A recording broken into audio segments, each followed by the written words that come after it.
देखिए क्लास 10 की एक्सरसाइज 13.3 का क्वेश्चन नंबर 2 है हमारे पास। क्वेश्चन में हमसे बोला गया है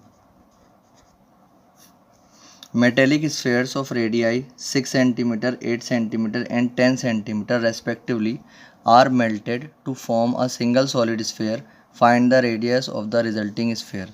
देखिए क्वेश्चन में हमसे बोला गया है कि किसी मेटल के कुछ स्फेयर्स हैं, 3 स्फेयर्स हैं जिनकी radius 6 centimetre, 8 centimetre and 10 centimetre है। ठीक है, इन तीनों के तीनों स्फेयर्स को जो है पिघलाया गया है, मेल्ट किया गया है और मेल्ट करने के बाद जो है एक सिंगल सॉलिड स्फेयर में कन्वर्ट कर दिया गया है। ठीक है, यानी इन तीनों को मिलाकर एक बड़ा स्फेयर जो है बनाया गया है। तब हमें क्या करना है, find the radius of the resulting sphere. तो हमें रिजल्टिंग स्फेयर की रेडियस को फाइंड करना है। रिजल्टिंग स्फेयर का मतलब वही स्फेयर जो इन तीनों को पिघलाकर जो है बनाया गया है। ठीक है, तो देखिए सबसे पहला काम आप क्या करें, सबसे पहले जो चीज़ हमें फाइंड करनी है उसको हम लेट कर लेते हैं। हमें रिजल्टिंग स्फेयर की रेडियस को फाइंड करना है तो इसी को हम लेट कर लेते हैं। सबसे पहले let the radius of resulting sphere is equal to R centimetre. ठीक है, अब जो स्फेयर्स हमें गिवन है उनकी जो रेडियस है उसको पहली वाली रेडियस को हम R1 मान लेते हैं 6 सेंटीमीटर। जो दूसरा स्फेयर है उसकी रेडियस को हम R2 ले लेते हैं 8 सेंटीमीटर और जो तीसरा है उसको हम R3 ले लेते हैं जो कि कितना है 10 सेंटीमीटर। ठीक है, अब देखिए इन तीनों को पिघलाकर जो है एक बड़ा स्फेयर बनाया गया है।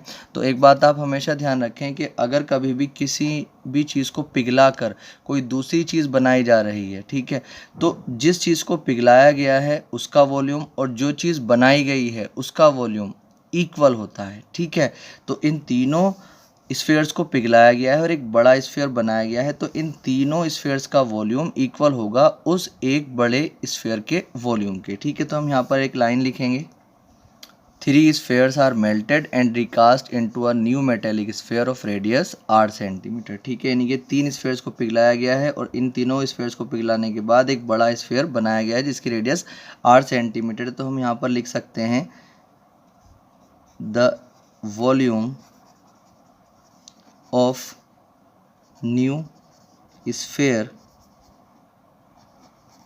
is equal to the volume of 3 small spheres। ठीक है, जो नया स्फेयर हमने बनाया है उसका वॉल्यूम इन तीनों छोटे स्फेयर्स के वॉल्यूम के सम के इक्वल होगा। ठीक, तो अब अगर हम बात करते हैं किसी भी स्फेयर का अगर वॉल्यूम हम निकालते हैं तो उसका फॉर्मूला होता है 4/3 पाई R क्यूब। ठीक है, तो इसी तरीके से ये भी स्फेयर है तो इसका जब फॉर्मूला लगाएंगे 4/3 पाई, इसकी जो रेडियस थी, जो नया स्फेयर हमें बनाना है उसकी रेडियस R थी, तो यहाँ पर कितना हो जाएगा R क्यूब। इसी तरीके से यहाँ पर अगर हम देखेंगे तो 4/3 पाई R1 क्यूब आ जाएगा प्लस 4/3 पाई R2 क्यूब आ जाएगा प्लस 4/3 पाई R3 क्यूब आ जाएगा। ठीक है, तीनों के तीनों जो छोटे स्फेयर्स हैं उनके वॉल्यूम को हमने यहाँ पर ऐड कर दिया है। तो यहाँ पर 4/3 पाई R की पावर 3 को आप ऐसे ही रखें। यहाँ पर अगर हम देखेंगे तो 4/3 पाई कॉमन आ रहा है तो यहाँ पर बचेगा R1 cube plus R2 cube और प्लस R3 क्यूब। ठीक है, 4/3 पाई से 4/3 पाई ख़त्म, यहाँ पर R⁻3 ये R1 cube plus R2 cube और प्लस R3 क्यूब आ जाएगा। यहाँ पर R⁻3 को आप ऐसे ही रखें इज इक्वल टू R1 कितना था हमारे पास 6 के ऊपर पावर 3 आ जाएगी प्लस R2 कितना था 8 के ऊपर पावर 3 आ जाएगी प्लस R3 कितना था 10 के ऊपर पावर 3 आ जाएगी। ठीक है, जब इसको हम आगे सॉल्व करेंगे तो R⁻3 को आप ऐसे रखेंगे, 6 की पावर 3 का मतलब होता है 216, 8⁻3 का मतलब होता है 512 और प्लस 10⁻3 का मतलब होता है 1000।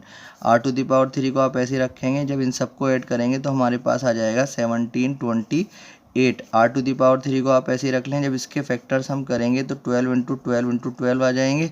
तो हमें चाहिए R, यहाँ पर है R⁻3, तो R⁻3 में से अगर R निकालेंगे तो इन तीन में से भी हमें एक 12 निकालना पड़ेगा। तो R की वैल्यू कितनी आ चुकी है 12 सेंटीमीटर।